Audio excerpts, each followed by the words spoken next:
হচ্ছে প্রত্যেকটা ক্যাম্পেইনের মধ্যে দেখবেন কিছু কিছু অপশন বাদ রাখছিলাম। তো একটা একটা করে দেখি যে আমরা যেগুলো বাদ রাখছিলাম এগুলোর কাজটা আসলে কি। চলেন আমরা সবার আগে শুরু করছিলাম কোনটা?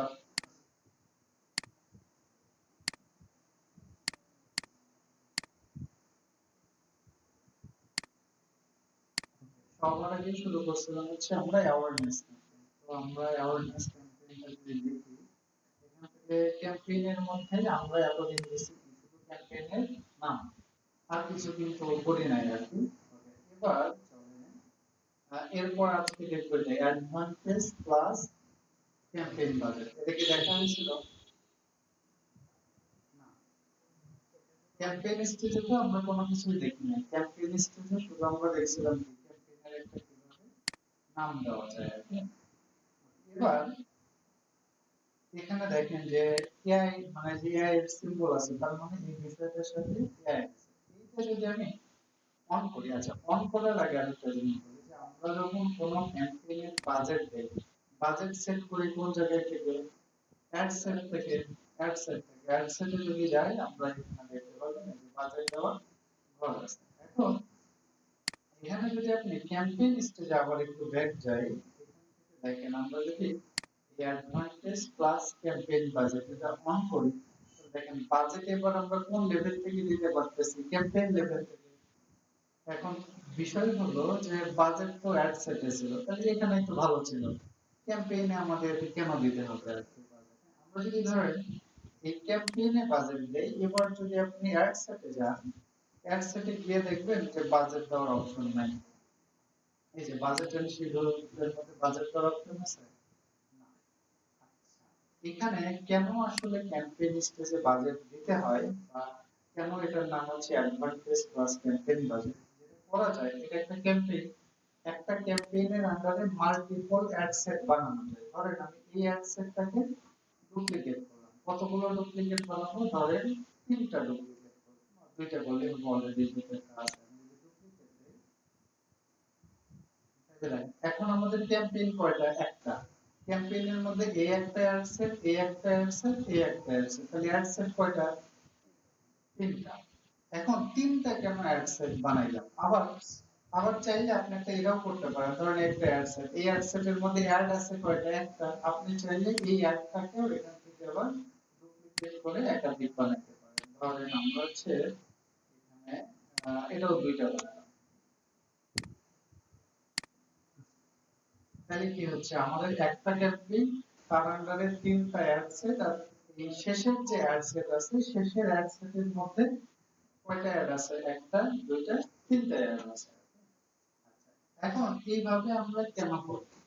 ধরেন আপনি টোটাল বাংলাদেশে অ্যাড চালান, টোটাল বাংলাদেশে যদি অ্যাড চালান তাহলে দিন শেষে তো আপনাকে আবার দেখতে হবে যে কোন জেলা থেকে আপনার প্রোডাক্ট বা সার্ভিসটা সবচেয়ে বেশি বিক্রি হচ্ছে। যেমন ধরেন আমি ধরলাম এই প্রথম যে অ্যাড সেট আছে এই অ্যাডটা আমি চালাবো হচ্ছে আপনার খুলনা ডিভিশনে। তো আমরা এখান থেকে যে আমাদের ইয়ে আছে কি বলে লোকেশন আছে, অডিয়েন্স লোকেশন, লোকেশনটা আমরা প্রথমটা করে নিলাম হচ্ছে খুলনা, খুলনা ডিভিশন। প্রথমটা দিলাম খুলনা ডিভিশন, আর এরপরে হচ্ছে ধরেন দ্বিতীয় অ্যাড সেটে যেটা আছে এটা আমরা দিলাম হচ্ছে আপনার ঢাকা ডিভিশন, ঢাকা ডিভিশন। আর ৩ নাম্বার যে অ্যাড সেট আছে এটা ধরেন যে দিলাম হচ্ছে রাজশাহী, রাজশাহী ডিভিশন। তাইলে এখন দেখেন আমাদের একটা ক্যাম্পেইন তিন জায়গায় চলবে, একটা চলবে খুলনাতে, একটা ঢাকাতে, আর একটা রাজশাহীতে চলবে। এখন ধরেন আমি যদি ক্যাম্পেইন বাজেটের মধ্যে দিয়ে ক্যাম্পেইন বাজেটের মধ্যে এখানে যদি আমি ধরেন এখন বা আমি যদি এটা অফ রাখি, ধরেন আমি প্রথম ধাপে গিয়েছি আমি এটা অফ রাখলাম। অফ রাখলে কি এবার আমরা প্রত্যেকটা অ্যাড সেটে বাজেট দিতে পারবো। ধরেন আমি এটা প্রথমে ছিল আমাদের খুলনা, খুলনাতে গিয়ে আমি এটা বাজেট দিলাম হচ্ছে ধরেন 50 ডলার। আর ঢাকাতে গিয়ে আমি বাজেট দিলাম হচ্ছে 20 ডলার। আর রাজশাহীতে গিয়ে বাজেট দিলাম হচ্ছে আমি ধরেন 30 ডলার। তিনটা লোকেশনে আমি তিন ধরনের বাজেট দিলাম। আমি কিন্তু সবচেয়ে কম বাজেট দিয়েছি হচ্ছে ঢাকার মধ্যে। ঢাকাতে আমি কম বাজেট দিয়েছি। এখন ধরেন যে হচ্ছে রাজশাহীতে আমি বেশি দিচ্ছি, রাজশাহীতে 30 দেওয়া হয়েছে। তাইলে যদি এরকম হয় যে রাজশাহীতে আসলে ডেইলি আপনার $30 লাগতেছে না, আবার ঢাকাতে যদি ডেইলি আপনার এটা যদি আমি 10 দিই, তাহলে ডেইলি ঢাকাতে $10 বেশি লাগবে অবশ্যই, কারণ রাজশাহীর চেয়ে ঢাকাতে জনসংখ্যা বেশি। তাইলে দেখেন, তাহলে আমাদের ঝামেলাটা কোনটা হচ্ছে যে আমরা যদি এইভাবে ডিস্ট্রিবিউট করি, তাহলে রাজশাহীতে যেহেতু 30 দিছে, ফেসবুক কি করবে, ডেইলি $30 খরচ করার চেষ্টা করবে একজনকে একাধিকবার দেখানোর মাধ্যমে হলেও। আর ঢাকাতে কি করবে, দেখতেছে অনেক বেশি পোটেনশিয়াল কাস্টমার বা লোকজন আছে, বাট বাজেট কম থাকার কারণে কি হবে, নির্দিষ্ট একটা লোকজনের দেখায় ওই দিনের মতো অ্যাড স্টপ হয়ে যাবে, কারণ বাজেট নাই, দেখাইতে গেলে তো টাকা লাগবে। এখন এই ঝামেলাটা থেকে মুক্তি পাওয়ার উপায় হচ্ছে আমরা ক্যাম্পেইন লেভেলে এসে যদি আমরা এই অ্যাডভান্টেজ প্লাস ক্যাম্পেইন বাজেট এটাকে অন করে দিই, তাহলে দেখেন এই তিনটা জায়গার বাজেট এখন সেন্ট্রাল এক জায়গায় চলে আসছে। এবং এখন ঢাকার যদি বেশি লাগে তাহলে অটোমেটিক্যালি ঢাকার ক্ষেত্রে সে বেশি বাজেট দিবে। যদি খুলনার ক্ষেত্রে যতটুকু লাগে খুলনাকে ততটুকু দেবে, রাজশাহীর জন্য যতটুকু লাগবে ঠিক ততটুকুই দেবে। তার মানে যেই এরিয়াতে কাস্টমার সংখ্যা বেশি থাকবে, ফেসবুক তাদের এআই দিয়ে অটোমেটিক্যালি ওই পজিশনে আপনার বাজেটটা বাড়ায়। তাহলে দেখেন এই ক্ষেত্রে আপনার অ্যাডের পারফরম্যান্স ভালো হবে না? অবশ্যই ভালো হবে। তাইলে এই জন্যই এটাকে বলছে হচ্ছে অ্যাডভান্টেজ প্লাস ক্যাম্পেইন বাজেট। এটাকে আবার বলা হচ্ছে এবিও। এবি মানে এখানে দুইটা কথা আছে, সিবিও মানে হচ্ছে campaign budget optimisation, CBO, campaign budget optimisation. আর যদি অ্যাড সেট থেকে দেয় তাহলে আপনি এটাকে বলেছি ABO, ABO, ad set budget optimisation. তাহলে দেখেন এখন বলেন তো যে হচ্ছে কখন আসলে আমাদের সিবিও মানে ক্যাম্পেইন বাজেট ভালো হবে, কখন অ্যাড সেট বাজেট ভালো হবে? সোজা হিসাব, যখন আপনার অ্যাড সেট একাধিক হবে তখন আপনি কি দিবেন, তখন হচ্ছে সিবিও ইউজ করবেন, ক্যাম্পেইন বাজেট অপটিমাইজেশন। আর যখন শুধুমাত্র অ্যাড সেট একটা হবে তখন আপনি এবিও ইউজ করবেন, অ্যাড সেট বাজেট অপটিমাইজেশন। এখানে একটা দেখেন ইন্টারেস্টিং ফ্যাক্ট, আমি একটা ক্যাম্পেইনের মধ্যে যদি ধরেন তিনটা আলাদা আলাদা সেট বানাই এবং প্রত্যেকটা সেটের মধ্যে যদি আমি আলাদা আলাদা করে তিনটা অ্যাড দিই, তাহলে কি হবে, আপনি একটা প্রোডাক্টের অ্যাডই 9টা অ্যাড একবারে এক বাজেটে দেখাতে পারবেন। তাহলে ফেসবুক কি করবে, ধরেন আপনি যে অডিয়েন্সটাকে সিলেক্ট করছেন তাকে এইটা দিয়ে এই অ্যাডটা দিয়ে একবার অ্যাড দেখাবে, এই অ্যাডটা দিয়ে একবার অ্যাড দেখাবে, এটা দিয়ে একবার অ্যাড দেখাবে, এটা দিয়ে, তাহলে কি হবে, মানুষজনের বিরক্ত হবে না, সবসময় ভেরিয়েশন টাইপের। এটা আমাদের বাদ ছিল, আমরা অ্যাডভান্টেজ প্লাস না, এবি টেস্ট ভিন্ন জিনিস, এবি টেস্ট আরেকটু পরে আছে। আমরা এর উপরে যদি আসি সেটাকে বলতে হচ্ছে এবি টেস্ট। এখান থেকেও এবি টেস্ট করা যাবে। ধরেন কিভাবে এবি টেস্ট করবে, আপনার এই তিনটা অ্যাড সেটেরই লোকেশন ধরেন সেম, ধরেন এটাও কুষ্টিয়ার জন্য, এটাও কুষ্টিয়ার জন্য, এটাও কুষ্টিয়ার জন্য, বাট প্রত্যেকটার মধ্যে অ্যাডটা আলাদা, অ্যাড আলাদা। অ্যাডের ক্ষেত্রে কি থাকে, ছবি ভিডিও যাই হোক, ইমেজ ভিডিও যাই থাকে। তাহলে ধরেন আপনি দিন শেষে কিন্তু দেখতে পারবেন যে কোন অ্যাড গুলোর পারফরম্যান্স ভালো হচ্ছে, যে অ্যাড এর পারফরম্যান্স ভালো হচ্ছে সেটাকে আপনি রেখে দিতে পারেন, আর যেটা পারফরম্যান্স ভালো হচ্ছে না এখান থেকে এটাকে কি করতে পারেন, ডিলিটও করে দিতে পারেন। আবার অথবা আমরা ক্যাম্পেইন যখন যাব যে এখান থেকে আমি যদি কেটে দিই, এখানে যাই, এখানে দিলে আমরা যদি অ্যাড সেটে যাই, অ্যাড সেটে যদি অ্যাডে যাই, যে অ্যাডটা আপনার ভালো পারফরম্যান্স করতেছে সেটাকে আপনি অফ করে রাখেন।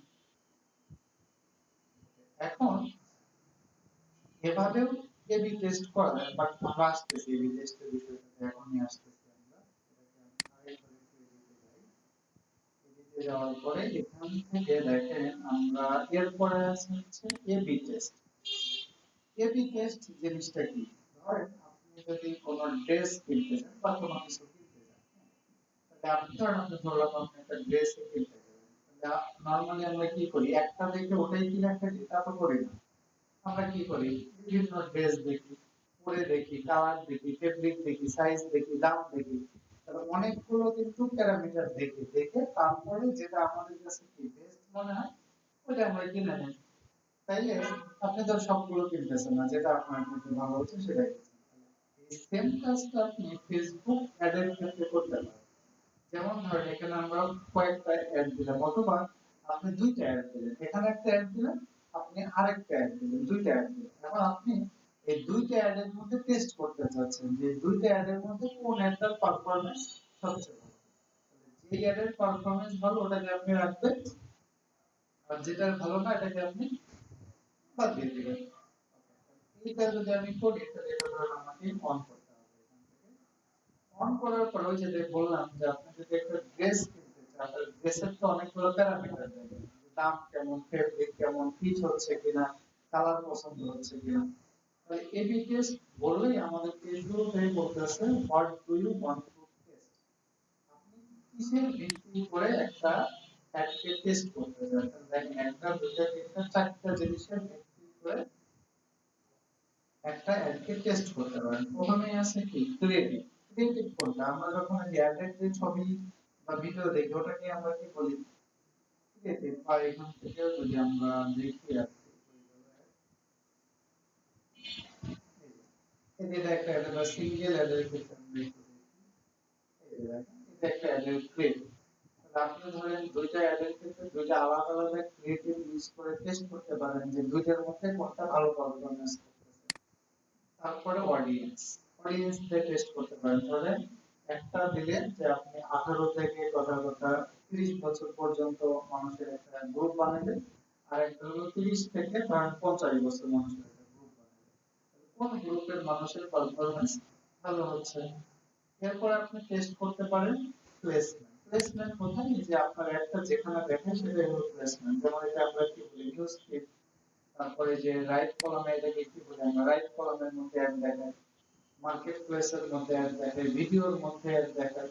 তাহলে আপনি যখন অ্যাড দেবেন অ্যাডটা বিভিন্ন জায়গায় শো করবেন, কোন পজিশনে আপনার অ্যাডটা ভালো পারফরম্যান্স করবে। ভালো পারফরম্যান্স বলতে কি কোন পজিশন থেকে ম্যাক্সিমাম মানুষ ক্লিক করে আপনার অ্যাডটা দেখতেছে। এইটা আপনি টেস্ট করতে পারেন প্লেসমেন্টে। আর একটা হচ্ছে মাল্টিপল। মাল্টিপল বলতে এখানে কাস্টমাইজ আমরা কিছু দিতে পারি, বাট বেসিক্যালি তিনটা ক্রিয়েটিভ, অডিয়েন্স আর প্লেসমেন্ট। ধর আমি ক্রিয়েটিভলি টেস্ট করব, দিলাম কতদিন টেস্ট করব, সর্বনিম্ন ফেসবুক থেকে 7 দিন, এর কমেও করা যায়, বাট মিনিমাম 7 দিন টেস্ট করা উচিত। এরপরে আপনি এই যে ক্রিয়েটিভে কম্পেয়ার করবেন কিসের ভিত্তিতে? এখানে অনেকগুলো প্যারামিটার আছে। দেখেন এক নাম্বার আছে cost per result. Cost per result বলতে কোন মানে আমরা কোন ছবি দিয়ে বা কোন ইমেজ দিয়ে বা ভিডিও দিয়ে ক্যাম্পেইন চালাইলে একজনকে দেখানোর জন্য কত টাকা করে খরচ হচ্ছে, সেটা বলে কস্ট পার রেজাল্ট। ধরেন আপনি কোথাও কোথাও একটা মেসেজ ক্যাম্পেইন চালাচ্ছেন বা এখানে ধরেন নিরাপত্তা ধরেন ট্রাফিক ক্যাম্পেইন চালাচ্ছেন, এখানে ক্লিক করলে কি একজন তার ওয়েবসাইটে গেল, এই অ্যাডটা হচ্ছে 100 জন মানুষ দেখলো, কিন্তু 100 জন মানুষ দেখলে কি 100 জন মানুষ ক্লিক করে কি এখানে আসবে? তা তো আসবে না। ধরেন 100 জনকে দেখাইতে গিয়ে আপনার $10 খরচ হয়েছে, আর 100 জন দেখানোর পরে হলো ক্লিক করছে ধরেন 10 জন, তাহলে দেখেন একজনকে নিয়ে যেতে আপনার খরচ হয়েছে $1 করে। তাহলে সেক্ষেত্রে কস্ট পার রেজাল্ট কত হবে? $1। এখন আপনি দুইটা ক্রিয়েটিভ এর মাঝে টেস্ট করে দেখলেন যে একটা অ্যাডের প্রতি কস্ট পার রেজাল্ট হচ্ছে $1, আর একটা অ্যাডের ক্ষেত্রে 50 সেন্ট। তাহলে উইনিং কোনটা? যেখানে আপনার খরচ কম হয়েছে সেটাই হচ্ছে আপনার উইনিং বিষয়। ওকে, আচ্ছা, এটা গেল হচ্ছে কস্ট। হ্যাঁ, হ্যাঁ, জি জি অবশ্যই, হ্যাঁ।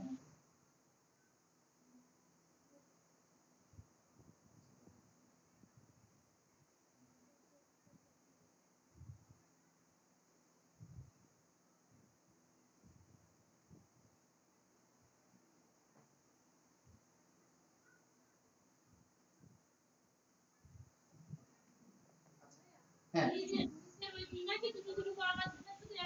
দেখাচ্ছি। ধরেন আপনি যদি এখানে ধরেন এবি টেস্ট অন করে ক্রিয়েটিভ, তারপরে হচ্ছে এখানে সবকিছু দিলাম, দেওয়ার পরে আমি যদি ধরেন এর পরের ধাপ কি, আমাদের পরের ধাপে গিয়ে আমাদের এখন কি করতে হবে? পাবলিশ করতে হবে। এখন প্রশ্ন হচ্ছে ধরেন একটা কাজ করি এখানে, অনেক সময় একটা কনফিউজ ক্রিয়েট হবে। আমি একটা ধরেন থেকে যে একটা সিঙ্গেল অ্যাডের ক্ষেত্রে আমি এবি টেস্টটা দেখাই তাহলে বিষয়টা সুবিধা হবে। এখান থেকে আমরা যদি এবি টেস্ট অন করি ধরেন ক্রিয়েটিভ সাবজেক্ট কস্টকার এটাই। এখন আমি যদি নেক্সট যাই, নেক্সট গেলে অ্যাডসেট এরপরে হচ্ছে আমাদের এখন দেখেন তাহলে আমাকে কিন্তু কোনো কিছুই ডুপ্লিকেট করতে বলবো না, বা অথবা আমাদের যে দুইটা জিনিসের মধ্যে কম্পেয়ার করব সেই দুইটা জিনিস কিন্তু বানাইতে বলবো না। তাহলে আমি টেস্ট করবো কেমনে? বিষয় হলো যে আপনি যদি এই ক্যাম্পেইন লেভেল থেকে এখান থেকে যদি আপনি অ্যাড সেট অন করেন তাহলে সেই ক্ষেত্রে আপনাকে অবশ্যই প্রথম যে ক্যাম্পেইনটা আছে এটা রেডি পাবলিশ করতে হবে। তবে যতক্ষণ পর্যন্ত না আপনি এটাকে পাবলিশ করবেন, এটা পাবলিশ করার পরে এই ক্যাম্পেইন বা অ্যাড সেটটা আরেকটা ডুপ্লিকেট অটোমেটিক্যালি হবে। মানে আপনি যদি ফার্স্ট ক্যাম্পেইন লেভেল থেকে এবি টেস্ট করতে চান তাহলে আপনাকে হচ্ছে আগে প্রথম একটা ক্যাম্পেইন পাবলিশ করতে হবে, তাছাড়া আপনি ডুপ্লিকেট করতে পারবেন না। যদি এর মাধ্যমে করতে চান তবে অল্টারনেটিভ উপায় আছে। উপায়টা হচ্ছে আমি এটা কেটে দিই, কেটে দেওয়ার পরে আপনি এখানে যান, যাওয়ার পরে ধরুন আপনি যেটার ক্ষেত্রে ক্যাম্পেইনে যাই, ধরেন আমরা এটার ক্ষেত্রে এবি টেস্ট করব, তো এটাকে আমরা সিলেক্ট করলাম। সিলেক্ট করার পরে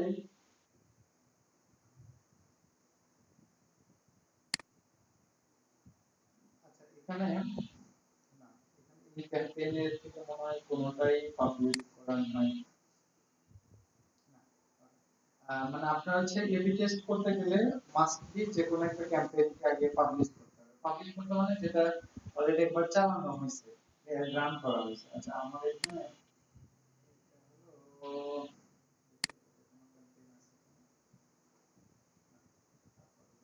ওকে, এটা নিয়ে আমার একটা ভিডিও করা আছে, আমি এটা আপনাদেরকে পাঠিয়ে দিব। কারণ এই এখানে যে ফেসবুকটা আছে এখানে কোনো ক্যাম্পেইনে আগে থেকে রান করা হয়। আমার অন্য আরেকটা যে অ্যাকাউন্ট থেকে আমি কাজ করি ওই অ্যাকাউন্ট থেকে একটা আমি ভিডিও বানাই রাখছি, আপনাদের দিয়ে দিই, ওটা একটু দেখে নিন তাইলেই হবে। ওকে, এখানে আপনি যখন সিলেক্ট করলে যে দেখেন এই যে ফানেলের মতো যেটা আইকন এটাই হচ্ছে এবি টেস্টের আইকন, এখানে ক্লিক করলে আপনি নেক্সট নেক্সট নেক্সট করলে এখানে ক্যাম্পেইন ডুপ্লিকেট করা যায়। বাট আমরা যদি ক্যাম্পেইন লেভেল থেকে করি তাহলে ওখান থেকে ডুপ্লিকেট করা যায় না। সেই ক্ষেত্রে ফার্স্ট টাইম আপনার ক্যাম্পেইনটা আগে পাবলিশ করতে হবে, দেন এটা কাজ করবে। ওকে, এটা তো আর দেখাতে পারতেছি না এই মুহূর্তে। যে ক্যাম্পেইনের ক্ষেত্রে এবি টেস্ট করবেন সেই ক্যাম্পেইনটা পাবলিশ থাকা লাগবে। ক্যাম্পেইনের যদি পাবলিশ না করা থাকে তাহলে সেই ক্ষেত্রে এবি টেস্ট করা যাবে না। আচ্ছা তাহলে এবি টেস্টের পরে কি আছে আমরা দেখি আর কি। এরপর হচ্ছে স্পেশাল অ্যাড ক্যাটাগরি। এখানে ফেসবুকের পক্ষ থেকে 4টা ক্যাটাগরি আছে। এই 4টা ক্যাটাগরিতে যদি আপনি অ্যাড দিতে চান তাহলে আপনাকে এই ক্যাটাগরিগুলো সিলেক্ট করে দিতে হবে। যেমন কি কি ক্যাটাগরি আছে? এক নম্বর হচ্ছে আপনার ফিনান্সিয়াল প্রোডাক্ট এন্ড সার্ভিস, যেমন যদি আপনি কোনো ক্রেডিট কার্ড অথবা দীর্ঘমেয়াদী কোনো লোনের জন্য অথবা চেক এবং সেভিংস অ্যাকাউন্টের জন্য, ইনভেস্টমেন্ট সার্ভিস, ইন্স্যুরেন্স সার্ভিস অথবা এই রিলেটেড কোনো বিষয়ের জন্য যদি আপনি অ্যাড চালাতে চান তাহলে অবশ্যই আপনাকে এটা সিলেক্ট করতে হবে। এক কথায় বলতে গেলে বিভিন্ন হচ্ছে ব্যাংকিং প্রতিষ্ঠান এবং ব্যাংকের যে সার্ভিসগুলো থাকে এই ধরনের কাজ করতে গেলে আপনি এটা সিলেক্ট করবেন। এরপরে আসে হচ্ছে এমপ্লয়ি, যেমন কোনো জবের অফার, ইন্টার্নশিপের অফার, প্রফেশনাল সার্টিফিকেশন প্রোগ্রামের অফার, ধরেন কোর্স করার পর যেগুলো প্রফেশনাল ভাবে সার্টিফিকেট দেয় এবং যেগুলো আন্তর্জাতিক ভাবে স্বীকৃত এই ধরনের যদি কোনো প্রফেশনাল সার্টিফিকেশন প্রোগ্রাম, যেমন ধরবেন যে আইএলটিএস, বিভিন্ন প্রতিষ্ঠানে আইএলটিএস পরীক্ষা দেওয়া যায় তাহলে এরকম যদি কোনো প্রতিষ্ঠান আইএলটিএস এর সার্টিফিকেট দেয় তাদের জন্য এটা করতে হবে। এরপরে হচ্ছে housing, real estate listing. Real estate বলতে জমি জায়গা প্রপার্টি এগুলোকে বলে রিয়েল এস্টেট। যদি আপনি কোনো জমি জায়গা বাড়ি গাড়ি বিক্রি করার জন্য কোনো ওয়েবসাইটে লিস্ট করতে চান এবং সেই ওয়েবসাইটে অ্যাড দিতে চান, বাড়ি হোমওনার ইন্স্যুরেন্স, বাড়ির ইন্স্যুরেন্স, মর্টগেজ লোন, জমি জমা বন্ধক রেখে যেই লোন নেওয়া হয় সেটাকে বলে মর্টগেজ লোন, অথবা এই ধরনের কোনো লোন সংশ্লিষ্ট যদি কিছু অ্যাড চালাইতে চান তাহলে এটা সিলেক্ট করতে হবে। এরপরে হচ্ছে যে কোনো সোশ্যাল ইস্যুস, ইলেকশনস এবং পলিটিক্স। যেমন ধরেন যে কোনো নির্বাচনী প্রচার প্রচারণা অথবা পলিটিক্যাল কোনো বিষয় নিয়ে অ্যাড দিতে চান, অথবা যে কোনো সোশ্যাল ইস্যু যেমন গ্লোবাল ওয়ার্মিং, আরো যে কোনো ধরনের সোশ্যাল ইস্যু নিয়ে যদি আপনি ক্যাম্পেইন করতে চান তাহলে আপনাকে এটা সিলেক্ট করতে হবে আর কি। এখন ধরেন আমি যদি কিছু কিছু ক্ষেত্রে আপনাকে এক্সট্রা কিছু ডকুমেন্ট সাবমিট করতে হবে। যেমন আপনি যদি সোশ্যাল ইস্যুস দেন, সোশ্যাল ইস্যুস দেওয়ার পরে আপনি এখানে নিচের দিকে আসলে দেখবেন যে কনফার্ম আপনার এনআইডি কার্ডটা দিতে হবে। যেমন আপনি এরকম করলেন যে কোন একটা নির্বাচনী প্রার্থীর নামে, ঠিক আছে, যেমন ধরেন কোন একটা নির্বাচনী প্রার্থীর নামে যদি আপনি উল্টাপাল্টা একটা ক্যাম্পেইন চালান, হ্যাঁ, তাইলে পরবর্তীতে সেই প্রার্থী কাকে ধরবে? ফেসবুকে ধরবে, কারণ অ্যাড তো চলছে কার মাধ্যমে? ফেসবুকের মাধ্যমে। আপনারা জানেন কিনা ফেসবুক কিন্তু বাংলাদেশে একটা রেজিস্ট্রেশন ভুক্ত কোম্পানি, এবং অন্যান্য কোম্পানি যেমন বাংলাদেশে ব্যবসা করলে ভ্যাট ট্যাক্স দেয়, ফেসবুকও ভ্যাট ট্যাক্স দেয়। বাংলাদেশ সরকার ফেসবুকের কাছ থেকে 15% ভ্যাট নেয়। কোন ক্ষেত্রে ভ্যাট নেয়? এই যে আপনি যখন ফেসবুকে অ্যাড চালাবেন তখন আপনার কাছ থেকে ফেসবুক 15% ভ্যাট নেবে, নিয়ে এটা বাংলাদেশ গভর্নমেন্টের কাছে দিয়ে দিবে। তবে আপনার যদি বিল নাম্বার থাকে, যেটা বিজনেস করতে গেলে লাগে, business identification number Bangladesh government থেকে পাওয়া যায়, আপনার গুগলে সার্চ দিলে পাবেন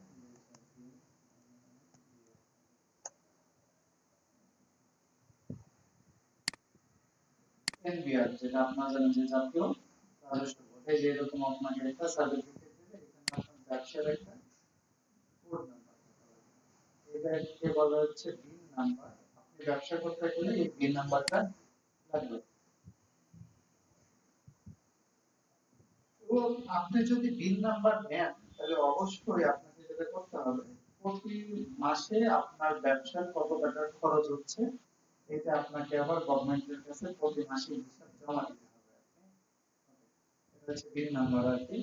তো সেটাই হোক, যদি বিল নাম্বার দেন তাহলে কি করবে? ফেসবুক আপনার কাছ থেকে 15% টাকা কাটবে না, কারণ আপনি যেহেতু বিল নাম্বার দিচ্ছেন তার মানে আপনি প্রতি মাসে গভর্নমেন্টকে ভ্যাট ট্যাক্স দেন। আর যদি আপনি বিল নাম্বার না ইউজ করেন তাহলে আপনার অ্যাকাউন্ট থেকে প্রতি মাসে যে টাকা 100 টাকার যদি মানে অ্যাড করেন তাহলে 15 টাকা আপনার এক্সট্রা এর সাথে যুক্ত হবে আর কি। 115 টাকা। ওকে, এরকম সোশ্যাল ইস্যু বা এই ধরনের কিছু হলে আপনার কাছ থেকে আগেই ফেসবুক এনআইডি কার্ডটা নিয়ে রাখবে। এনআইডি কার্ড থাকলে কি আপনার এনআইডি কার্ড ধরে তারা ফেসবুক করে আপনার নামে মামলা করতে পারবে। ঠিক আছে? ওকে, তাহলে এই চারটা ক্যাটাগরি ছাড়া আর কোন ক্যাটাগরির অ্যাড দিতে গেলে আপনাকে স্পেশাল অ্যাড ক্যাটাগরি সিলেক্ট করা লাগবে না। প্রশ্ন হচ্ছে ধরেন আপনি স্পেশাল ক্যাটাগরির কোন একটাতে অ্যাড দিলেন কিন্তু আপনি ক্যাটাগরি সিলেক্ট করলেন না, তাহলে কি? তাইলে ফেসবুক আপনার অ্যাডটা রিজেক্ট করে দিবে। অর্থাৎ আমরা যখন ফেসবুকে অ্যাড পাবলিশ করি এটার সাথে সাথে ফেসবুক রিভিউ টিমের কাছে চলে যায়। রিভিউ টিম দেখে যে সব ঠিকঠাক আছে কিনা, সব ঠিকঠাক থাকলে অ্যাপ্রুভ করে দেয়, আর যদি ঠিকঠাক না থাকে তাহলে রিজেক্ট করে দেয়। ওকে, আবার অনেক সময় এরকম হয় হয়তো ফেসবুক ইনিশিয়ালি রোবট বুঝতে পারেনি যে আপনি এই ক্যাটাগরির অ্যাড চালাচ্ছেন, সেক্ষেত্রে ইনিশিয়ালি আপনার অ্যাড ধরেন অ্যাপ্রুভ হয়ে গেল এবং অ্যাড চলতেছে, রানিং হচ্ছে। রানিং থাকা অবস্থায় ভবিষ্যতে কোনো এক সময় আবার আবার অ্যাডটা কিন্তু আপনার সাসপেন্ড হয়ে যেতে পারে। হ্যাঁ? এই জন্য ক্যাটাগরিটা সিলেক্ট করলে ইম্পর্টেন্ট।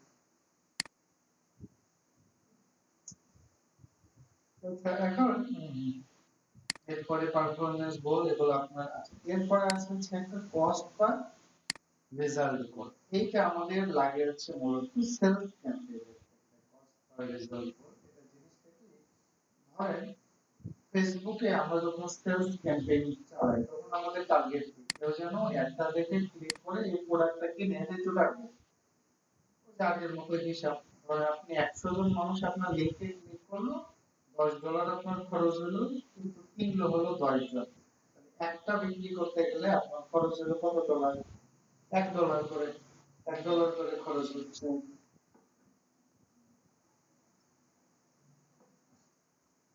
$1 করে খরচ হচ্ছে। এখন আপনি একটা কাজ করতে পারেন যে ধরেন আপনার একটা প্রোডাক্ট বিক্রি করতে আপনি একটা অ্যাড চালাইছেন, এখন $1 করে খরচ হয়েছে। আর ভবিষ্যতে যদি আপনি আরো 4-5 মাস অ্যাড চালান, সব সময় কি $1 করে খরচ হবে? না, হতে পারে, কম হতে পারে, আবার বেশি হতে পারে আর কি। এখন কিন্তু আপনি চাইলে ফেসবুকে হাত পা বেঁধে দিতে পারেন। কিভাবে? ধরেন আপনি অ্যাড চালায় দেখলেন যে আপনার হলো প্রত্যেকটা সেলস করতে গেলে $1 করে অ্যাভারেজে খরচ হয়েছে। এবার আপনি এখানে এসে বলে দিলেন কস্ট পার রেজাল্ট $1। এবার ফেসবুক চেষ্টা করবে কি যে আপনার হলো এই $1 মধ্যেই একটা সেলস নিয়ে আসেন, মানে কোনোভাবেই সে $1 বেশি টাকা খরচ করতে পারবে না। কিন্তু এটা কি আপনি শুরুতে বুঝবেন? শুরুতে তো আপনি বুঝবেন না, তার মানে এই কস্ট পার রেজাল্ট গোল শুরুতেই আপনাকে দেওয়া যাবে না। এমনিতেই কস্ট পার রেজাল্ট গোল ছাড়াই আপনাকে কিছুদিন ক্যাম্পেইন চালাইতে হবে। ক্যাম্পেইন চালানোর পরে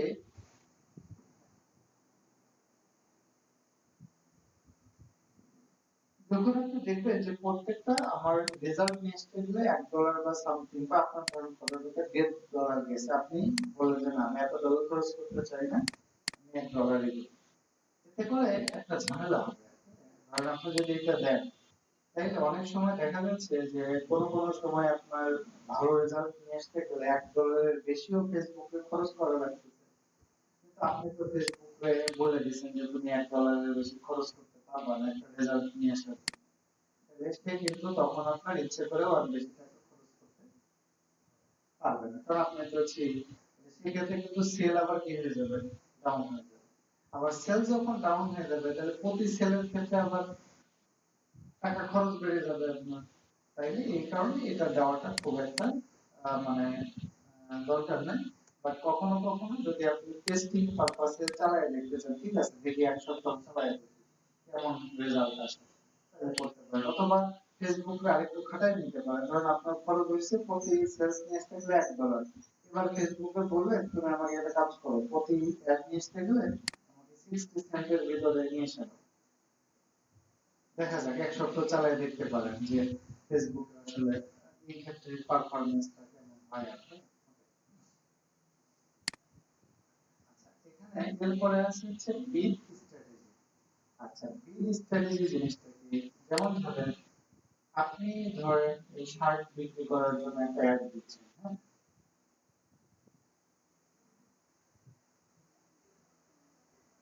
তো এখন এই যে আপনি যে এরিয়াতে যে সকল কাস্টমারকে আপনি টার্গেট করে এই একটা শার্ট বিক্রি করার অ্যাড দিচ্ছেন, এই লোকেশনে কি আপনি অ্যাড দিচ্ছেন আর কেউ নাই? আরো অনেকেই আছে। তাইলে এই যে অনেকেই আছে, তাহলে কার একটা শো করবে বা কার একটা আইডি শো করবে, এটা তো একটা ফ্যাক্টর। যে ধরেন দেখবেন যে কিছু কিছু ad আপনি যখন হোম পেজে যাবেন একদম শুরুতেই শো করবে। ধরেন একদম এই একটা শুরুতেই শো করতেছে এখানে টপে, আবার এখানেও শো করতেছে। আবার একটা জিনিস দেখেন, আমি সাথে কথা বললাম, এরাও অ্যাড দিচ্ছে। এই যে এখন দেখেন প্র্যাকটিক্যালি জিনিসটা দেখেন, এরাও অ্যাড দিচ্ছে। দুইটা কোম্পানির আমি অ্যাড দেখতেছি, বাট উল্টাটাও তো হইতে পারতো, এটাও তো টপে থাকতে পারতো। এর পজিশন কত, সেকেন্ড। আবার এই আমরা যদি নিউজ ফিড দেখি তাইলেও দেখেন এই প্রথম যেটাও তো পজিশনে আছে। আমরা হয়তো আরো নিচে গেলে অন্য অন্য ক্যাম্পেইন গুলো দেখতে পারবো। সাথে আর কোনো বিজ্ঞাপন আমাকে এই যে দেখেন আরেকটা কোম্পানি মানে ড্রেস রিলেটেড অনেকটা দেখাচ্ছে। এই যে একটা দেখেন, এই যে একটা দেখাচ্ছে, এটাই নাকি না, এটা অন্য অন্য কথা দেখেন। এর আবার পজিশন কত, আরো নিচে নিচের দিকে দেখাচ্ছে। তাইলে ফেসবুকে এই যে আপনার একটা কোথায় দেখাবে, এর জন্য ফেসবুকে আপনাকে বিড স্ট্র্যাটেজিতে যেতে হবে। বিড মানে কি? নিলামে যেতে হবে। হুম। তো এখন এইখানে একটা দুইটা অপশন আছে, একটা হচ্ছে বিড আর একটা হচ্ছে কস্ট পার রেজাল্ট। ওকে, এটা আমরা আপাতত কোনটা দিচ্ছি যে কস্ট বেস্ট বা getting for the most value, অর্থাৎ আমরা যে বাজেটটা দিচ্ছি এই বাজেটের মধ্যে যেন আমরা বেটার রেজাল্টটা পাই, এটা হচ্ছে ফেসবুক হচ্ছে চালু হবে। দেখবেন মানে এটা হচ্ছে ফেসবুকের আসলে সব সব এটা না, বিটক্যাপ নাই। বিটক্যাপের পরে আরো দুইটা অপশন আছে, এখানে এখানে ধরেন আমাদের আরো কিছু নাই না।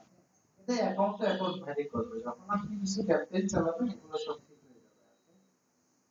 কস্ট পার রেজাল্ট বলতে আপনার বেড স্ট্র্যাটেজি হবে যে যে যত মানে যার রেজাল্ট নিয়ে আসতে গেলে কত কম খরচ হবে সে আসলে তত টপে থাকবে, কারণ কি তার পারফরমেন্স ভালো, তার ব্র্যান্ড ভ্যালু বেশি। এখন দেখা যাচ্ছে এই অ্যাডের ক্ষেত্রে যদি আমরা বলি, দেখবেন যে এর যে পরিমাণ বিক্রি হয় তার চেয়ে এর সেলসটা বেশি। তারপরে এর কোয়ালিটি বেশি, হয়তো অনেক দিন হলো মানে নট অনলি সেল, এখানে আরো অনেকগুলো ফ্যাক্টর আছে যে একজন কতদিন হলো অ্যাড চালাচ্ছে, কত টাকার অ্যাড চালাচ্ছে, যে অ্যাড অ্যাকাউন্ট থেকে অ্যাড চালাচ্ছে সেই অ্যাড অ্যাকাউন্ট থেকে মানে এই অ্যাড অ্যাকাউন্টে কত পরিমাণে স্পেন্ড করছে, অনেকগুলো প্যারামিটার আছে। আবার এইখানে যে অ্যাডের ক্ষেত্রে যে কন্টেন্ট কন্টেন্ট দেখাচ্ছে, যা কিছু ফিচার টিচার বলতেছে, যখন আমাদের আবার ওয়েবসাইটে নিয়ে যাচ্ছে ওই অ্যাডের কন্টেন্টের সাথে এই ওয়েবসাইটের কন্টেন্টের মিল কতখানি, এরকম অনেকগুলো প্যারামিটার দেখে। আরেকটা আছে বিটক্যাপ। বিটক্যাপ হচ্ছে আমরা নিজেরা কন্ট্রোল করতে পারি। এখান থেকে দেখেন আমরা বিটক্যাপ হচ্ছে you can find information.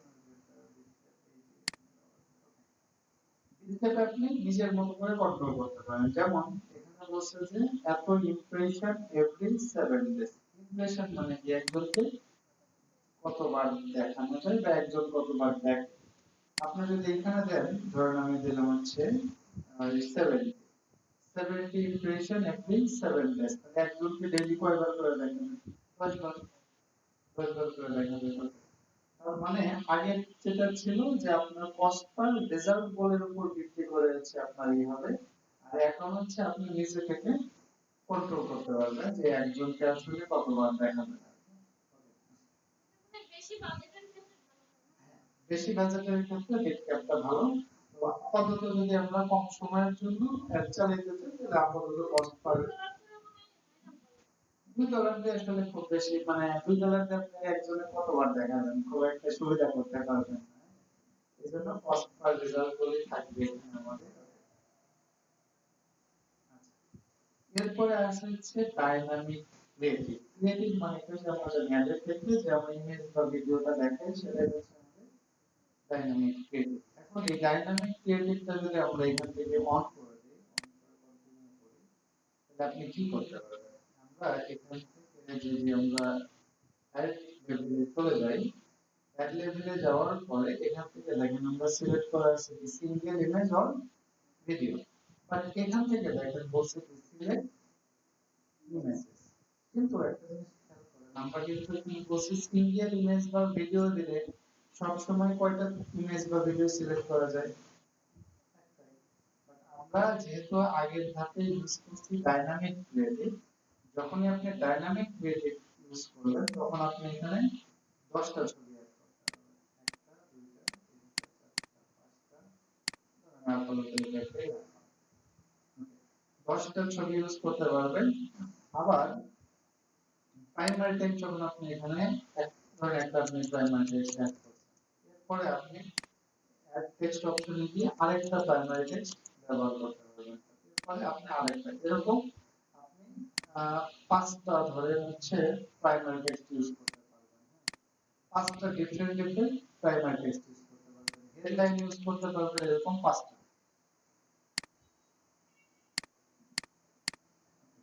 Headline এখানে কপি করে আবার চাইলে আপনি এখান থেকে ক্লিক করতে পারেন, কপি করছেন পেস্ট করতে পারেন। তাহলে হেডলাইন ইউজ করতে পারবেন পাঁচটা, ডেসক্রিপশন ইউজ করতে পারবেন পাঁচটা, হেডলাইন অবশ্যই পাঁচ রকম, পাঁচটা ডেসক্রিপশন ইউজ করতে পারবেন। ওয়েবসাইটের লিংকটা একটাই থাকবে আর এখানে আর কিছু হবে। তাহলে দেখেন ডাইনামিক ক্রিয়েটিভ মানে হচ্ছে এখন তাহলে যদি আমাদের ক্রিয়েটিভ হচ্ছে 10টা, হেডলাইন হচ্ছে 5টা, ডেসক্রিপশন 5টা, তাইলে কিন্তু আমরা জানি যে যখন আমরা একটা অ্যাড দেখি অ্যাডের ক্ষেত্রে আমাদের কি হয়, ধরেন আমরা যখন কোনো অ্যাড দেখি এটা তো অ্যাড আছে,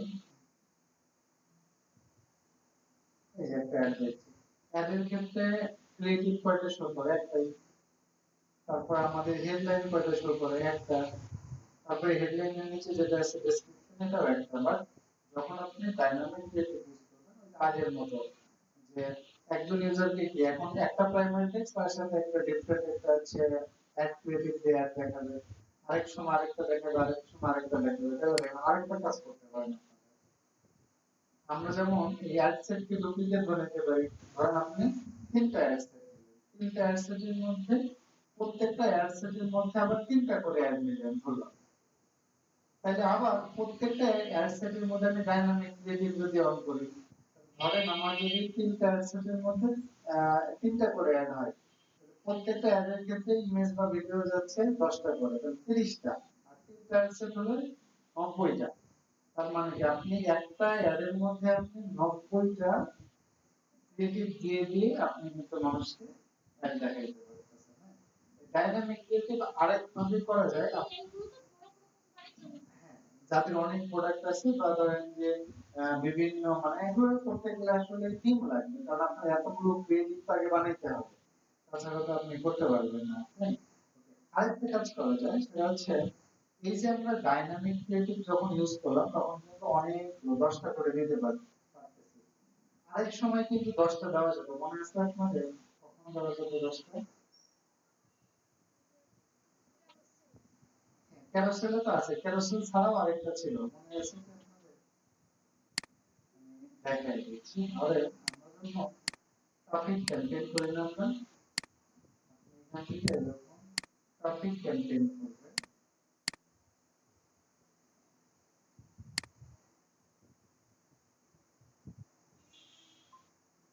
অ্যাড সেটআপের মধ্যে ফরম্যাটে যখন আসবে তখন সিঙ্গেল ইমেজ ক্যারোসেল আরেকটা থাকে ফ্লেক্সিবল। আপনি যখন ফ্লেক্সিবল সিলেক্ট করবেন তখন এখানে আপনি ইমেজ ইউজ করতে পারবেন কয়টা? 10টা। আর ফ্লেক্সিবল ফরম্যাট সব জায়গায় নেই, টপিকের মধ্যে আছে আর কোথায় কোথায় আছে একটু দেখতে হবে। এখন আমরা একটু দেখি যে ফ্লেক্সিবল ফরম্যাট যখন থাকবে তখন আমাদের অ্যাড সেটে কি ডাইনামিক ক্রিয়েটিভ আছে কিনা, কারণ ডাইনামিক ক্রিয়েটিভটা আমরা অ্যাড সেট থেকে দিলাম। ওইখানে যখন ফ্লেক্সিবল আছে তখন কিন্তু টপিক ক্যাম্পেইনের মধ্যে ডাইনামিক ক্রিয়েটিভ নাই, কারণ ফ্লেক্সিবলটাই তো অটোমেটিক্যালি ওটাই তো ডাইনামিক ক্রিয়েটিভ হিসেবে কাজ করবে। That's it. হ্যাঁ, না না না, কখনো আসবে না, আপনি সিঙ্গেল দেন, সিঙ্গেল দেওয়ার পরে ছেড়ে আর ক্রিয়েটিভ এর মধ্যে দেখেন এখন কি অনলি একটা ছবি, একটা সিলেক্ট অনলি সিঙ্গেল না, ওইটা দিলে না মানে হচ্ছে, হ্যাঁ জি, আপনি যদি এখান থেকে ফ্লেক্সিবল সিলেক্ট করেন ডাইনামিক আসবে না, কারণ ডাইনামিক আর ফ্লেক্সিবল একই জিনিস। অ্যাডসেট থেকে নাম দিয়েছে ডাইনামিক, আর এইখান থেকে নাম দিয়েছে হচ্ছে ফ্লেক্সিবল। ফ্লেক্সিবলের মাধ্যমে কিন্তু আপনি ক্যারোসেলেরও করতে হবে, ফ্লেক্সিবলের মাধ্যমে ফ্লেক্সিবল মধ্যে আরেকটা জিনিস দেখি আমরা, সেটা হচ্ছে ট্র্যাকিং। তো আমরা দেখছিলাম না যে আমরা যখন কোন সেলস ক্যাম্পেইন চালাই তখন সেলস ক্যাম্পেইন আমাদের পুরোটা দেখানো হয়নি এগুলো। তো আমাদের ওই যে এই ট্র্যাকিং সার্ভার সাইড ট্র্যাকিং বাকি আছে, আর এমনি ধরেন ব্রাউজার সাইড ট্র্যাকিং এগুলো আমরা এখানে ধরেন আপনি যখন পিক্সেল সেটআপ করছেন, আমরা এর আগে যেটা করছি পিক্সেল সেটআপ করে ওয়েবসাইটের সাথে ইন্টিগ্রেট করছি, তো এখানে আপনাকে ট্র্যাকিং করতে গেলে অবশ্যই এটা সিলেক্ট করে দিতে হবে, এরপর কি আপনার যে পিক্সেল আছে সেই পিক্সেলটা সিলেক্ট করে দিতে হবে। হ্যাঁ, যেটা আমার এখানে পিক্সেল। এখন এখানে আরো দুইটা জিনিস আছে, সেটা হচ্ছে একটা আছে অ্যাপ ইভেন্ট, এটা অ্যাপের ক্ষেত্রে লাগে, আর একটা কি আছে অফলাইন ইভেন্ট। যদিও এই অ্যাপের ক্ষেত্রে অফলাইন ইভেন্ট কাজ করতেছে না, কারণ আমাদের পিক্সেলটা কাজ করে। অফলাইন ইভেন্টটা দেখবো আমি। অফলাইন ইভেন্ট কি মানে ছোট করে বলি, ফেসবুক পিক্সেলের মাধ্যমে আমরা কি করি, ইউজারদের তো ইভেন্ট গুলোই কাউন্ট করি তাই না, যে কে অ্যাড টু কার্ট করলো, কে প্রোডাক্ট দেখলো, কে চেক আউট করলো, এগুলোই করি। এখন এখানে আমরা আরেকটা অফলাইন ইভেন্ট কি জিনিস, জাস্ট একটু থিওরি করে বলি, এটা পরে দেখবো। ধরেন আপনার একটা শোরুম আছে বা আপনি অনলাইনে কোনো প্রোডাক্ট মানে এমনি বিক্রি করেন, তাহলে কেউ তো আপনাকে ফোন করেও একটা অর্ডার দিতে পারে। আপনার পুরাতন কোনো কাস্টমার বলো যে ঠিক আছে আমি ওয়েবসাইট থেকে অর্ডার করতেছি না, আপনাকে হোয়াটসঅ্যাপে মেসেজ দিয়ে অর্ডার করতে পারে, ফেসবুক মেসেজ দিয়ে অর্ডার করতে পারে। আর আপনার যদি কোনো শপ থাকে তাইলে এই শপ থেকেও তো বিক্রি হতে পারে। তাহলে এই যে শপ থেকে যদি বিক্রি হয় বা অথবা কেউ আপনাকে ফোন করে অর্ডার দিল, মেসেঞ্জারে অর্ডার দিল, অথবা হোয়াটসঅ্যাপ করে আপনাকে অর্ডার দিল, তাইলে এই যে আপনার এই ডেটাটা ফেসবুকের কাছে আপনি কেমনে পাঠাবেন? কেমনে পাঠাবো বলতে দুই কারণে পাঠাইতে হয়। একটা হচ্ছে ফেসবুকে আপনি জানাতে যাচ্ছেন যে আপনার আসলে কি পরিমাণ সেলস জেনারেট হচ্ছে। আরেকটা কারণ হচ্ছে আমরা পরবর্তীতে দেখবো যে রিমার্কেটিং, যেটাকে বলে রিমার্কেটিং। রিমার্কেটিং মানে কি? ধরেন যাদের কাছে আপনি প্রোডাক্ট একবার বিক্রি করছেন তাদেরকে আপনি আবার তাদের কাছে আবার মার্কেটিং করবেন। কেন করবেন? ধরেন কথার কথা একজন ধরেন এই শার্টটা কিনছে, এই এক শার্ট তো আর সারা জীবন পরবে না। বা আপনার কাছ থেকে শার্ট কিনছে, আপনি তাহলে তাকে প্যান্টের অ্যাড দেখাতে পারেন। অথবা শার্ট কিনছে 6 মাস পরে অন্য একটা শার্টের অ্যাড দেখান। আপনার নতুন অথবা একটা যখন বিজনেস থাকবে আপনার নতুন নতুন পরে কালেকশন থাকবে, তো নতুন কালেকশনের অ্যাড গুলো পুরাতন কাস্টমারকে তো দেখান যে যে দেখো আমার এই কালেকশন আছে। পুরাতন কাস্টমারদের কাছে যদি আপনি নতুন করে মার্কেটিং করতে চান, এটাকে বলা হচ্ছে রিমার্কেটিং। তাহলে ধরেন আপনার ফেসবুকে অ্যাড দেখে যারা আপনার প্রোডাক্ট কিনছে তারাও কাস্টমার, যারা আপনার দোকানে এসে অ্যাড দেখে দোকানে এসে প্রোডাক্ট কিনছে তারাও তো আপনার কাস্টমার। যারা দোকানে এসে প্রোডাক্ট কিনছে তারা কি ফেসবুকে নাই? ফেসবুকে তো আছে। তাহলে আমি তাদেরকেও অ্যাড দেখাবো। তাহলে কিভাবে অ্যাড দেখাবো? সেটা হচ্ছে অফলাইন ইভেন্ট। অফলাইন ইভেন্ট বলতে কেউ যখন আপনার দোকানে এসে কোনো প্রোডাক্ট কিনবে, শপে এসে প্রোডাক্ট কিনবে, আপনি তার নাম এবং নাম, ইমেল, ফোন নাম্বার এই তিনটা জিনিস রেখে দেবেন। এবার আমরা ফেসবুকের কাছে এই তিনটা তথ্য হ্যান্ড ওভার করে দেব। তাহলে ফেসবুক কি করবে? দেখবে যে ওই ফোন নাম্বার আর ইমেল দিয়ে কার কার ফেসবুক অ্যাকাউন্ট খোলা আছে তাদেরকে এবার আপনার প্রোডাক্টের একটা সিম্পল প্রসেস। তো এটা অফলাইন ইভেন্ট, এই ক্যাম্পেইনের ক্ষেত্রে কাজ করতেছে না। এটা আমরা দেখুন কিভাবে করতে হয় বা একটু পরে দেখতেছি কিভাবে করতে হয়। এরপরে আছে হচ্ছে আপনার ইউআরএল প্যারামিটার। এই জিনিসটা একটু জানতে হবে। ইউআরএল প্যারামিটার কি? ধরেন ফেসবুকে যখন আপনি কোনো অ্যাড দেখেন, যেমন এখানে আমরা দুইটা অ্যাড দেখতেছি, দুইটা অ্যাড যদি আমি এখানে ক্লিক করে ওপেন করি, এটা হলো প্রথম অ্যাড। এই যে দেখেন মূলত কিন্তু আপনার এই ওয়েবসাইটের বা আমি একটু কাউকে কপি করি, কপি করে একটা নোট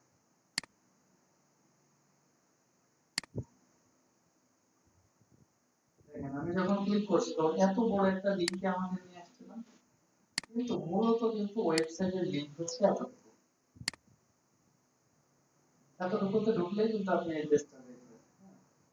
এর সাথে দেখেন আরো অনেকগুলা আজেবাজে জিনিসপত্র আছে, বাট এগুলো আজেবাজে জিনিসপত্র না, এখানে অনেক তথ্য আছে। যেমন ধরেন এই যে বলছে যে UTM media equals to paid, তার মানে আমরা যে লিংকটাতে ক্লিক করছি এই লিংকটা কোথায়? পেইড অ্যাড দিছে তারা। কারণ হলো কি, ধরেন এই যে তাদের এই প্রোডাক্টের যে পেজ, এই পেজটা তো এমনিতেও অনেক মানুষ ব্রাউজ করবে, কিন্তু আমি ব্রাউজ করছি কার মাধ্যমে? পেইড অ্যাড দেখার মাধ্যমে। কোন সোর্স থেকে আমি অ্যাড দেখছি? ফেসবুক থেকে দেখি। তারপর আরো অনেক প্যারামিটার আছে, কোন কন্টেন্ট থেকে আসছে, ক্যাম্পেইনের আইডি নাম্বার কত, এরকম। এইগুলোকেই মূলত বলা হচ্ছে ইউআরএল প্যারামিটার। এই ইউআরএল প্যারামিটার আমাদের কেন লাগে? ধরেন আপনার অ্যাড দেখে কতজন মানুষ আসলে এই পেজটাতে আসলো এটা যদি আপনি ট্র্যাকিং করতে চান, ওকে, এর জন্য লাগে এখন ট্র্যাকিং করে কতজন আসলো এই ডাটা আবার আপনি কই দেখবেন? এই ডেটা দেখার জন্য আমরা আরেকটা প্ল্যাটফর্ম ইউজ করব, তার নাম হচ্ছে জিএফ4। জিএফ4 এটা গুগলের একটা সার্ভিস, নাম হচ্ছে Google analytics. But Google analytics তো আমরা এখনো শিখি নাই, আমরা সামনে শিখবো। অর্থাৎ গুগল অ্যানালিটিক্স থেকে একজন ইউজারের যাবতীয় নারী নক্ষত্র বের করা যায়, কোথা থেকে আসলো, তার বয়স কত, কোন ব্রাউজার থেকে আসছে, কোন কোন পেজ ব্রাউজ করছে, সে কোন ফোন ইউজ করে, কোন অপারেটিং, মানে ইউজারের যত তথ্য আছে সব আমরা এই গুগল অ্যানালিটিক্স থেকে দেখতে পারবো। কিন্তু গুগল অ্যানালিটিক্স যদি আমরা দেখতে চাই তাহলে আপনার ফেসবুকের সাথে গুগল অ্যানালিটিক্স এর একটা কানেকশন করে দিতে হবে। কানেকশন করলে এখন গুগল অ্যানালিটিক্স কেমনে বুঝবে যে একজন ইউজার কোন মিডিয়ামের মাধ্যমে আসছে? মূলত এই যে এখানে যে প্যারামিটার গুলো আছে এগুলোর মাধ্যমেই আমরা এর মাধ্যমে ডেটা পাঠাবো মানে ফেসবুক থেকে গুগল অ্যানালিটিক্স এর কাছে। এটা দেখবো না আমরা সামনে। বাট এটার একটা নেগেটিভ দিক আছে। নেগেটিভ দিকগুলো ধরেন কাস্টমারকে আপনি যেই পেজে নিয়ে যাবেন শুধুমাত্র ওই পেজে কারা ঢুকলো এটা ট্র্যাকিং করতে হবে। কারণ ধরেন আমি এই পেজে আসছি, এখানকার প্যারামিটার মাধ্যমে ওয়েবসাইট থেকে এই ডাটাগুলো গুগল অ্যানালিটিক্সে ট্রান্সফার হয়ে গেল। কিন্তু আমি যদি এখানে অন্য পেজে চলে যাই দেখবেন যে কোড টোড সব হারায় গেল। তার মানে কি শুধুমাত্র কাস্টমারকে অ্যাড দেখানোর মাধ্যমে আমরা যে ল্যান্ডিং পেজ, যে পেজে আমরা ল্যান্ড করে এটাকে কি বলি ল্যান্ডিং পেজ। ল্যান্ডিং পেজ কোন ল্যান্ডিং পেজটাতে আমরা কাস্টমারকে নিয়ে আসলাম এটাই শুধুমাত্র আমরা টেস্ট করতে পারবো, এছাড়া অন্যগুলো টেস্ট করতে পারবো না। অন্যগুলো মানে এই ইউআরএল প্যারামিটারের মধ্যে মাধ্যমে পারবো না, বাট ট্র্যাকিং করার আরো পদ্ধতি আছে, সেগুলো আমরা দেখব। ইউআরএল প্যারামিটারের মধ্যে কিভাবে করতে হয় আপনি বিল্ড এর প্যারামিটার প্রথমে আপনাকে যেতে হবে ক্যাম্পেইন সোর্স। আপনি ক্যাম্পেইন কিসে চালাচ্ছেন? ধরুন আমি চালাইছি ক্যাম্পেইন মিডিয়াম, আমি কোন মিডিয়ামে চালাইছি এটা হচ্ছে পেজ। অথবা আপনি যদি এখানে দিয়ে দেন যে হচ্ছে আপনি ডাইনামিক ভ্যালু, ধরুন আপনি যদি ফেসবুক দিয়েছেন তাহলে ওই যে আমাদের এই প্যারামিটারের মধ্যে সবসময় ইউটিএম সোর্স হিসেবে লেখা থাকবে ফেসবুক লেখা থাকবে। কিন্তু আপনি যদি ডাইনামিক ভ্যালু দেন যেমন ক্যাম্পেইনের মিডিয়াম, আপনার একটা কাস্টমার কোথায় থেকে দেখে আপনার অ্যাডে আসছে, আমি যদি প্লেসমেন্ট দেই তাহলে কি হবে? প্লেসমেন্ট হচ্ছে ধরেন এটা তো রাইট কলাম, আবার এটাকে কি বলি আমরা নিউজ ফিড। নিউজ ফিড আবার ভিডিওর মধ্যে আছে, তাহলে আপনার এর মাঝখানে লেখা থাকবে যে আপনার ইউটিউব মিডিয়ামের মধ্যে লেখা থাকবে যে কাস্টমার কোন সোর্স থেকে আসে। যদি এখান থেকে আসে তাহলে এখানে ইকুয়ালস টু দেওয়া থাকবে এফবি রাইট কলাম। যদি নিউজ ফিড থেকে আসে তাহলে এখানে লেখা থাকবে এফবি নিউজ ফিড ডেস্কটপ। যদি মোবাইল থেকে ক্লিক করেন তাহলে লেখা থাকবে এফবি নিউজ ফিড মোবাইল। তাহলে দেখেন কাস্টমার কোন জায়গা থেকে আসতেছে আরামসে ট্র্যাকিং করতে পারতেছেন। ওকে, এটাও বুঝতে পারবেন যে পরবর্তীতে, কারণ আপনারা জানেন যে আপনি দেখলেন যে আমার কোন পজিশন থেকে আমার কাস্টমার বেশি আসতেছে, তাহলে পরবর্তীতে আমরা ম্যানুয়ালি ওই পজিশনটাও সেট করে দিতে পারি প্লেসমেন্ট থেকে। আচ্ছা, এরপরে ক্যাম্পেইনের আপনার নাম, এটা আমরা ক্যাম্পেইন নামই রাখবো, ডাইনামিক হবে ক্যাম্পেইন কন্টেন্ট, মানে আপনি কি কন্টেন্ট দিয়ে অ্যাড চালাচ্ছেন। আপনার হতে পারে কি ভিডিও কন্টেন্ট দিয়ে চালাচ্ছেন, হতে পারে ইমেজ কন্টেন্ট, হতে পারে ক্যারোসেল, হতে পারে কালেকশন জায়গা থেকে লিখে দেবেন। এরপরেও যদি আপনার নিজস্ব কিছু কাস্টম প্যারামিটার থাকে এটাও লিখতে পারেন, যেমন প্যারামিটারের নাম, ভ্যালু, মাল্টিপল প্যারামিটার এভাবে ইউজ করতে পারবেন। সব ঠিকঠাক থাকলে এটা অ্যাপ্লাই থাকলে যে এখানে দেখবেন আমাদের অটোমেটিক্যালি এটা চলে আসছে। তাহলে আমাদের একটা দেখার পর কেউ যখন ক্লিক করবে তার মধ্যে অটোমেটিক্যালি ডায়নামিক লিঙ্কটা যুক্ত হয়ে যাবে। ওকে, দ্যাটস ইট। আজকে অনেকগুলো বললাম, এগুলো একটু দেখেন, এগুলো খুবই ইম্পর্টেন্ট ছিল সবগুলো। আর আমরা আগামী দিনে ওই সার্ভার সাইড ট্র্যাকিং এবং অন্যান্য যেগুলো আছে এগুলো আমরা